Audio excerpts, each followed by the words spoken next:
ഇപ്പോൾ രാഹുൽ മാങ്കൂട്ടത്തിൻ്റെ കാര്യം എടുക്കുകയാണെന്നുണ്ടെങ്കിൽ ഇപ്പോൾ നിയമപരമായി നോക്കുകയാണെന്നുണ്ടെങ്കിൽ ഈ അവിവാഹിതനായിട്ടുള്ള ഒരാൾക്ക് അത്തരം ബന്ധത്തിൽ ഏർപ്പെടുന്നതിൽ തെറ്റില്ല എന്നാണല്ലോ കോടതി പറഞ്ഞത്. ലീഗലി നിയമപരമായിട്ട് അപ്പോൾ അയാൾ കുറ്റക്കാരനാണെന്ന് നമുക്ക് പറയാനും പറ്റത്തില്ല. പക്ഷേ പാർട്ടിയിൽ നിന്ന് അയാളെ പുറത്താക്കുകയും ചെയ്യുന്നു. അത് അപ്പോൾ ഇപ്പോൾ അദ്ദേഹത്തിൻ്റെ ഇൻ്റർവ്യൂ ഇപ്പോൾ ലേറ്റസ്റ്റ് ആയിട്ട് ഒന്ന് ഡിസ്ക്ലോസ് ചെയ്യുക, അദ്ദേഹത്തിൻ്റെ ഭാഗം പറയുന്ന ഒരു ഇൻ്റർവ്യൂ സാർ കണ്ടിരിക്കുമെന്ന് ഞാൻ വിചാരിക്കുന്നു. പാർട്ടി തീരുമാനത്തിനല്ലാതെ രമേശ് ചെന്നിത്തല എന്ന് പറയുന്നൊരു വ്യക്തിത്തിൻ്റെ അഭിപ്രായം എന്താ? അല്ല, അത് ഞാനിപ്പോൾ അങ്ങനൊരു അഭിപ്രായം പറയാൻ താല്പര്യമില്ല. കാരണം ഓൾറെഡി അദ്ദേഹത്തെ പാർട്ടി പുറത്താക്കിയിരിക്കുകയാണ്.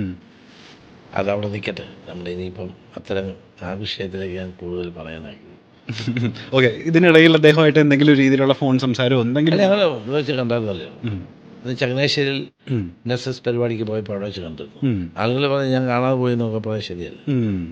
അന്നേരം ഞാൻ കണ്ടില്ലായിരുന്നു. പക്ഷെ അത് കഴിഞ്ഞപ്പോൾ ഞാൻ എപ്പോഴാണ് വന്നത് എന്നൊക്കെ ചോദിച്ച് സംസാരിച്ചത്.